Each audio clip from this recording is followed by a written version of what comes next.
From arresting judges to now arresting mayor, this is what we voted for. We have some breaking news, guys. Elena Habon just announced that the mayor of Newark, New Jersey has been arrested for interfering with ICE deportation operations. The mayor of Newark, Ras Baraka, committed trespass and ignored multiple warnings from Homeland Security investigation to remove himself from ICE detention center in Newark, New Jersey this afternoon. He has willingly chose to disregard the law. This will not stand in this state. He has been taken into custody. No one is above the law. Now, do you agree? He was actually taken in handcuffs. I applaud this administration. You can see the video of him being taken away.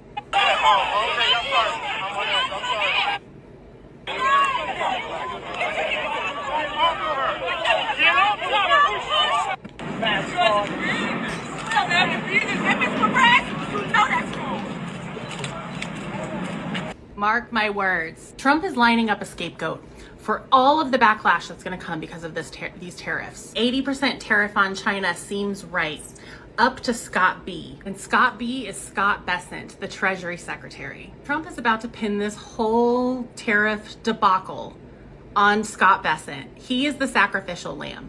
He's laying the groundwork now. China called Trump out on his bullshit, and he is now realizing what the actual ramifications of that are going to be. And now they're scrambling to backtrack, to backpedal, to de-escalate. They know that the ships are not coming in from China. They know that. They know what that's going to result in. They have a very small window of time to potentially reverse some of this and get those ships out to the US. And that window is closing. Even if the tariffs were reversed like right this second, we still potentially will see and feel an impact of that. I mean, we're already feeling the increases in prices, but we could see issues as far as scarcity goes. Because remember, all of this is on a delay. But the one thing that we can count on 100% of the time is Donald Trump not taking accountability for his own actions. So he's gonna find somebody to blame. That somebody is Scott Bessent. Mark my words. Mattel's in hot water with Donald Trump as he is seeking to put 100% tariffs on that country, Mattel. Not familiar with the country of Mattel? Well, it shares a border with Legoland on the continent of make-believe. Donald Trump referred to Mattel, the toy company that makes Hot Wheels, Barbies, American Girl dolls, all those things, as a country. Donald Trump is pissed because Mattel stated in lieu of the tariffs, they're not going to be coming back to the U.S. They're not going to be bringing manufacturing back. What they're going to do is they're just going to diversify the countries in which they produce products to get around the tariffs. That's what all these companies are going to do. They're not going to come to the U.S. They're just going to go to other places that don't have the extreme tariffs like China. So he's pissed about that, and he said, oh, Mattel, I'm going to put 100% tariffs on that country because they won't cooperate. And, you know, they sell all their products into our country, and we're the biggest, buyer of their products. Okay, well, this is also the man that said people are going to do with, instead of 30 dolls, 2. And it looks like it's going to be right because all those dolls, all those Barbies that Mattel makes are subject to 100% tariff. Donald Trump, my man, Mattel's not a country. But you go ahead and you drop the tariff on things like Rolls-Royce so you and your buddy can afford those from the UK while upping the price of Barbies and Hot Wheels for little boys and girls by 100%. If you're interested in getting your toys direct from the factory, get your passport and take a trip to the country of Mattel. All right, listen. Donald Trump has recently become aware of the existence of the nation of Mattel. And in this revelation, he's very upset. He's very upset because it wasn't given to him at the beginning so he could put tariffs on everybody, kind of like he did with the penguins, right? So I have come across the list of tariffs that he is going to come down hard on this nation in order to make sure he can make America stupid again. Okay, first and foremost, Uno, the card game. He's putting an 87% tariff on that. He says he's never won and he doesn't want it in his country. Okay. Number 2, Hot Wheels.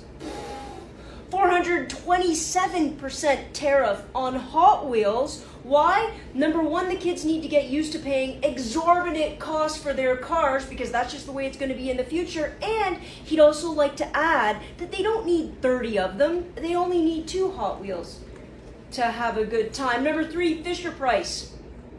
He was really upset about this one. It almost fell through the cracks. 317% tariff on all Fisher-Price toys. Why? Because he says he's currently trying to eradicate the plague of education in all of its forms.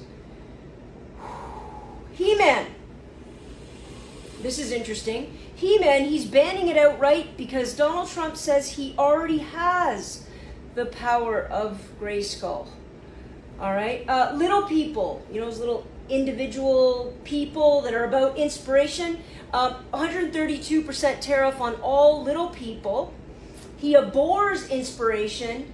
He wants to create a culture of despair and desperation. So he wants to keep those guys out. Jurassic World toys, 317%. Why? Because obviously dinosaurs to him never existed. And finally, and here's the big one, Barbie.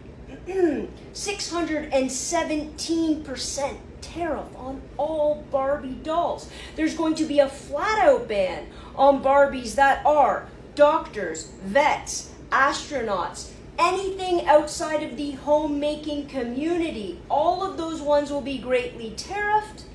He is also subjecting the Barbie movie to all of these tariffs as well, but mostly that's just because Margot Robbie wouldn't go on a date with him. Make America insane again. So, on Liberation Day, when Donald Trump announced his global tariffs,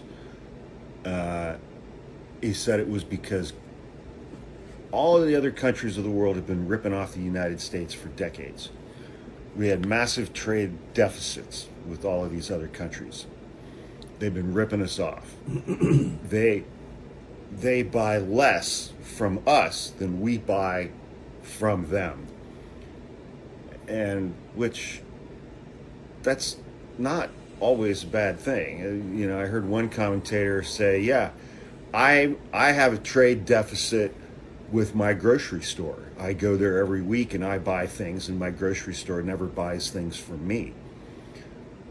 Anyway, so earlier this week, Donald Trump announced that he's made this amazing trade deal with the UK. And that was part of his initial thing. He slapped a 10% tariff on everything coming from the UK. And this is the first trade deal that he's announced. Here's the kicker. The UK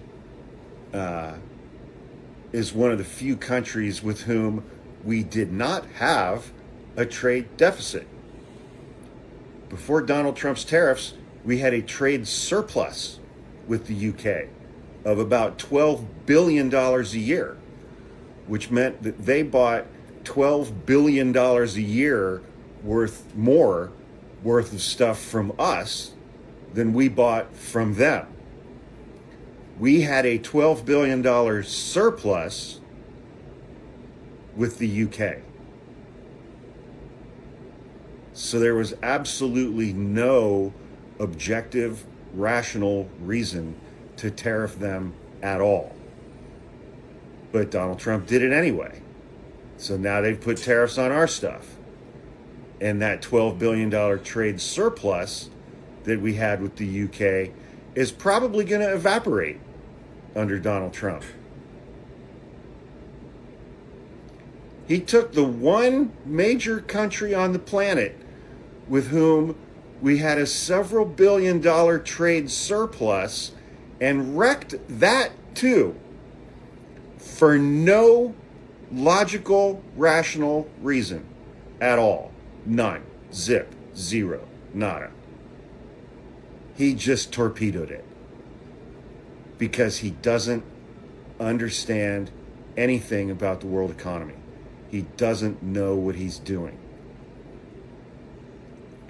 He just knows that, you know, before the Civil War, when America was great, when we were slaughtering tens of millions of Native Americans and stealing their land and forcing Africans into chattel slavery, and when women couldn't participate in the political process at all or have jobs or bank accounts, everything ran on tariffs because we didn't have a national income tax.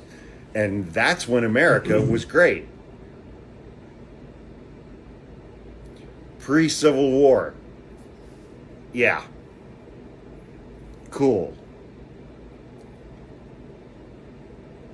The one major nation that we had a several billion-dollar trade surplus with, and Trump fucked that up too, for no apparent reason at all.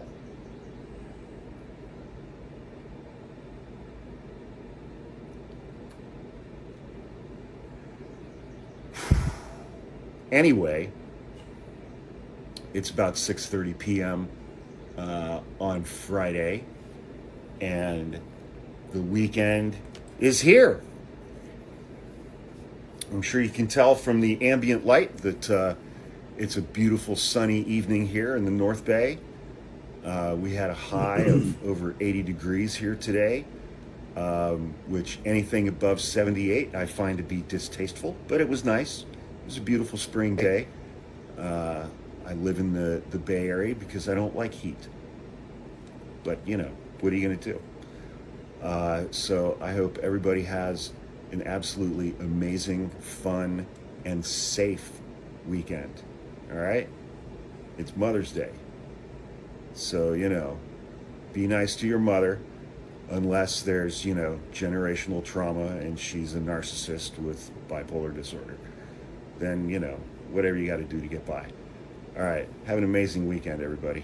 Let me get just one thing straight. While the Newark airport is having historic power outages thanks to Trump firing over 400 FAA officials, the Trump regime decides to arrest and detain the mayor of Newark for checking out an ICE facility that's been illegally set up and has been not following federal and state law. This is absolutely insane. This is absurd. We are living in a fascist country, or at least the Trump regime is a wannabe fascist authoritarian regime that arrests mayors for meeting with the press at an ICE detention facility to try and understand what's going on to his constituents. He was pursued and arrested by ICE agents. We're learning that they followed him even after he left the area to detain him. This is absolutely insane. It was just confirmed by the Trump administration that they did indeed arrest the mayor.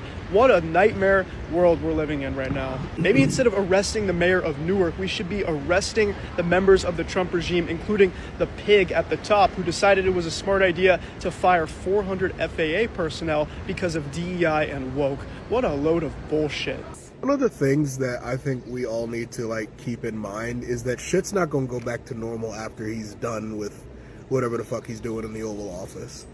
Like when he leaves, like even if we get a Democratic president in 2028 or whatever, like this level of insanity, like it won't be Trump at the head, but like it'll be around. This is like the new norm. There is no going back to normal. You either completely change the way everything like as a progressive, if you're a progressive, the Democrats have a responsibility to either completely dismantle themselves, which they probably won't do without some help, or completely change the way that they operate as political operators and what their policies are. There is like this abundance movement where they're trying to become like the new brand, New Democrats, basically. That shit's not gonna work, but they're gonna say that it works. Like if they end up winning the midterms in 2026, and if they end up winning the presidency in 2028, there will be an active attempt to go back to a status quo that does not exist anymore. If the Democrats win the White House in 2028, doing this abundance shit, it's not going to be because of the abundance shit. It's going to be because people are utterly tired of the Republicans at that moment. And then we'll go right back to that shit in 2032. Like the Democratic Party is relying almost entirely on the fact that people are going to get tired of Donald Trump. And while I think people should always take advantage of that if you're trying to get back into the White House in 2026 and 2028, sorry. There actually still needs to be like a fundamental difference in the way you operate. You can't just be like, okay, yeah, like you can't pull a Chuck Schumer and be like, oh yeah, see guys, now that we're back in power, we can like do nothing. So folks, there's an article in The Atlantic titled The Most Corrupt Presidency in American History by David Frum that I think makes some really important points. Frum interviews Anne Applebaum, who he describes as one of the world's leading authorities on democracy and authoritarianism, kleptocracy, and the rule of law.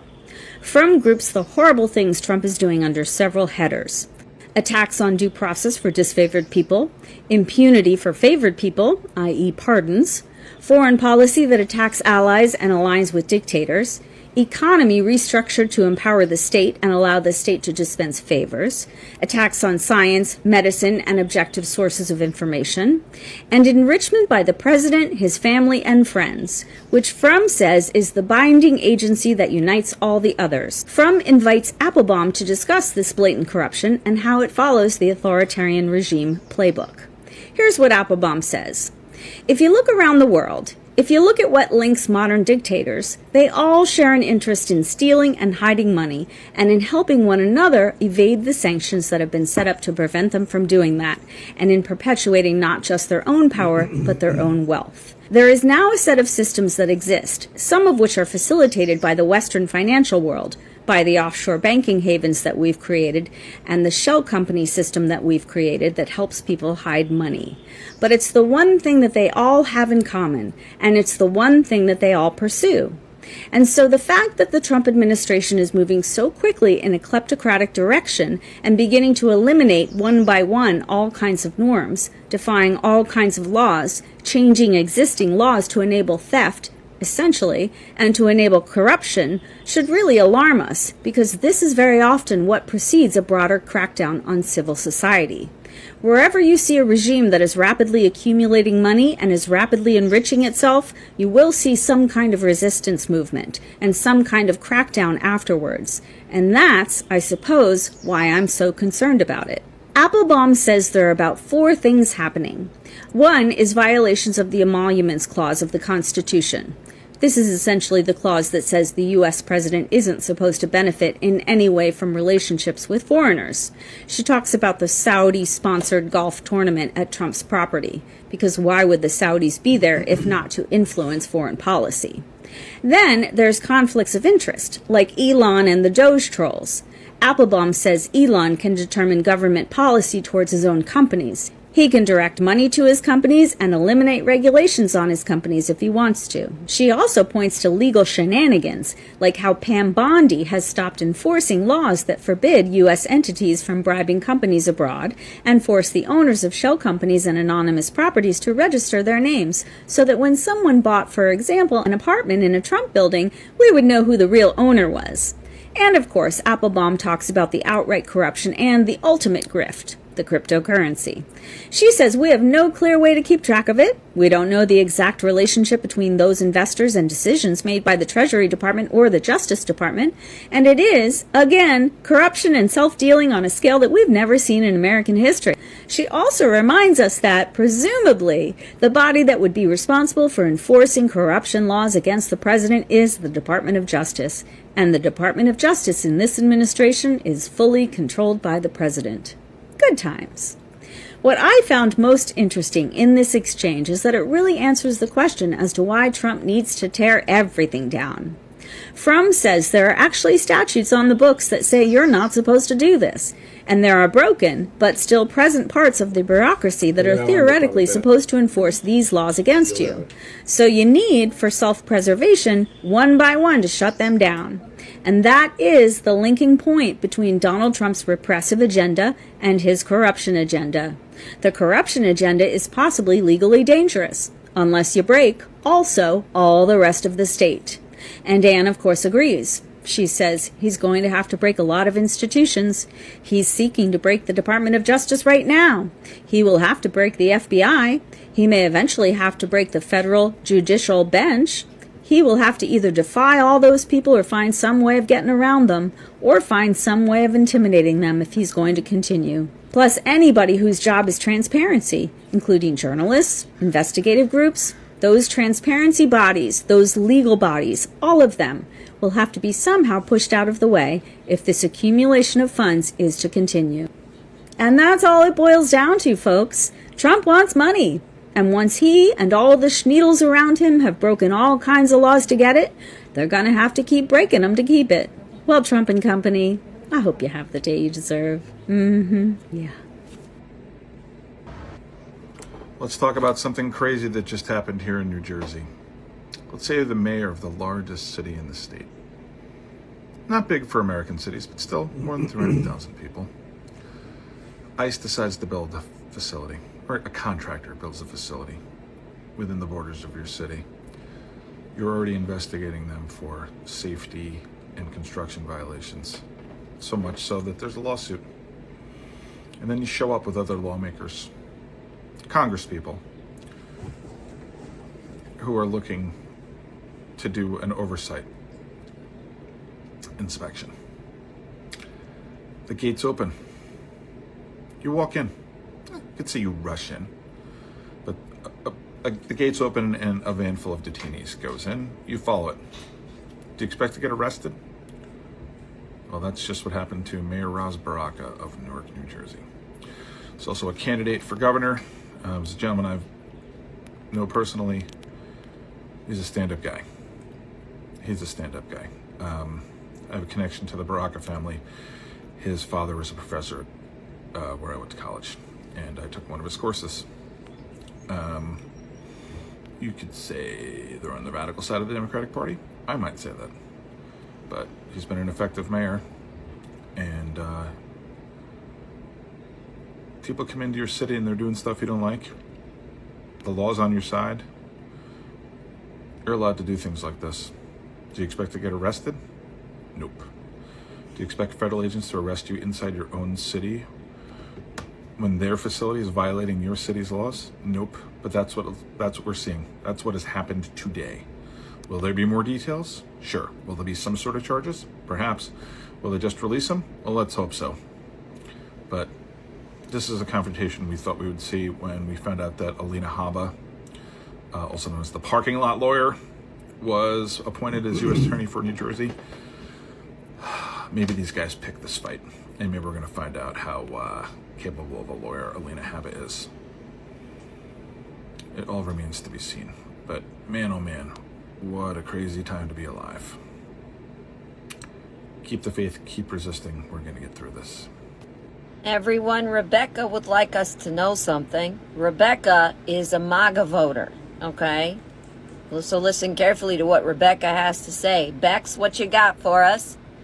Trump is dismantling and destroying the things that made America great. That was not what I was expecting. Do carry on. Our founding fathers created America to be a constitutional republic. That is specifically what elevated America's glory above all other countries and gave a unified pride to its citizens. Yes, that is identically what gave pride to its citizens, but elevated it above other countries, we're going to have to talk about that one. Okay, I think the other countries might take a little bit of issue with that.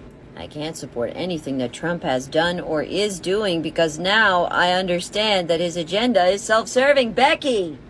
Now? Babe, what took you so long? I'm sorry. How did you not see the first 8 years we've had with this motherfucker and see that that was the case? How did you not get it? What were you ignoring? Yeah, what were you paying attention to that wasn't what everyone else saw? Okay, no, we're giving Becky a pass for right now. Guys, give Becky a pass for just a minute. The government he wants is not for the good of every person in America. I'm very concerned because he's trying hard to change the laws. He's actively working on removing the checks and balances that are in our Constitution in order to gain complete power. I am also concerned about his cruel treatment of others. Really, Becky? Really? Now, all of a sudden you are? You didn't see it before? You didn't see it when he denied black families housing and got sued by the federal government?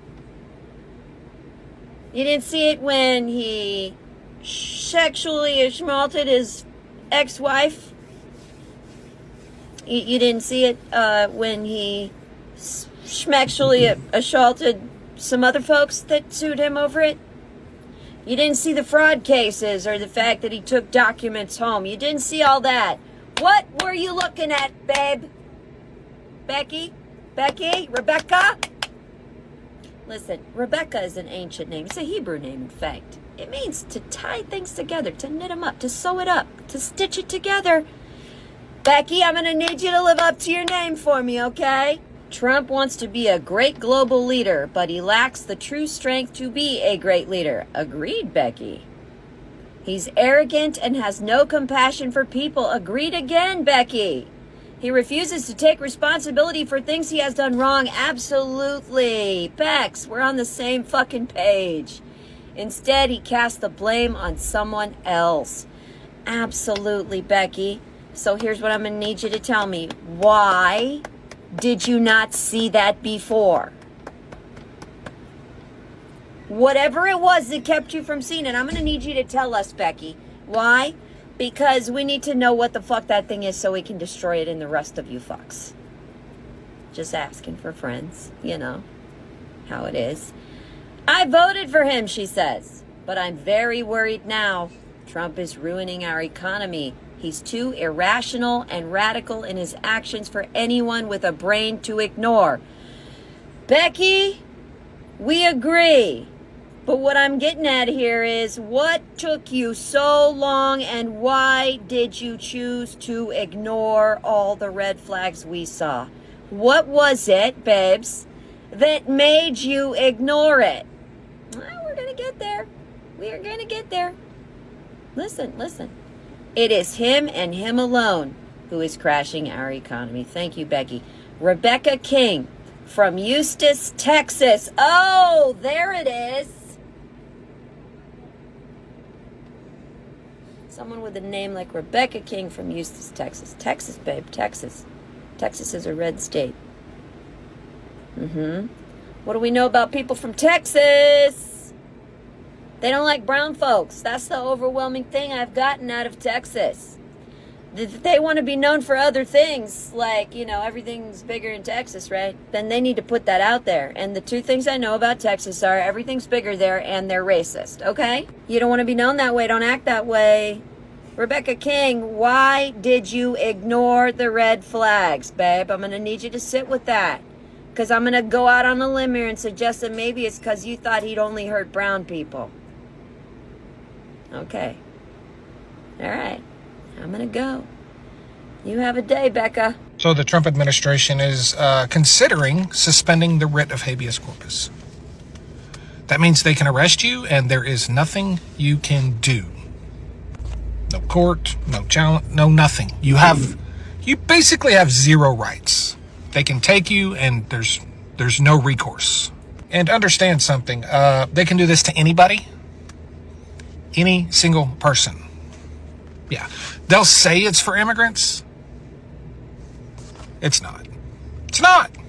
You know, and they say they got to do this because all the judges are wrong and they can do what they want. And you know, so they're trying to go around the judicial branch. But understand something, any person in this country, if that happens, is subject to arrest and zero rights. And it don't matter if you're a citizen, it don't matter what color you are, it don't matter if you're a Republican, it don't matter if you're a Democrat, nothing matters. You are a nothing once that happens. Now tell me that's what you voted for. Now tell me that's what you voted for. Let's see how far you will go in your support of your king or whatever you think Donald Trump is. Oh, but I trust the president. Really? You trust the president? What's happened to anyone who's ever trusted Donald Trump? Seriously. Think of the amount of people that this will silence. Think of the media people it will silence. Think of the people on social media it will silence. People who are afraid to go to jail for speaking. Do you really think this is about immigration? And every time this administration pushes these boundaries and these limits, people say, oh, you guys are just overreacting. When he doesn't comply with court rulings or even the Supreme Court. No, you guys are just overreacting. It'll be fine. It'll be fine. I'm curious to know what would not be fine with you people. I'm curious to know at what point you say, okay, maybe that's not a thing we should do. I know with a lot of you people, we'll never get to that point because I've seen people on here saying we just need to get rid of Congress altogether and just let Donald Trump make all the decisions. Yeah, that's become a fairly common talking point among Republicans. Just get rid of Congress altogether. You don't need those people diving headfirst into authoritarianism and dictatorship, wanting to be ruled. Can't make it on your own, I guess, can you? Yeah. Well, I guess we'll see what happens. Welcome to America 2025. Donald Trump's new trade deal with England goes to show that if you respect the United States and if you respect Donald Trump, good things will happen. Wait, hear me out. This is the new level of cope we are hearing from Trump supporters, but the reality is Trump has already destroyed our economy in so many ways, and we haven't even felt the worst of his tariffs yet, meaning the real inflation is yet to come, and people are going to lose their jobs. The chairman of the Federal Reserve has made that pretty clear. Trump is completely over-exaggerating his big trade deal with England, even though Trump's deal means nothing. His tariffs started at 10% tax on American consumers, and they ended at 10%. All his tariffs have done is cause supply chain disruptions and sow distrust in our relations with allies. And now 10% tariffs remain in place, still costing American families. Not to mention, we still have astronomical tariffs imposed on China. Which country do you think we do more business with, China or England? Trump has already ruined the economy for years and years to come because prices are going up no matter what Trump does at this point.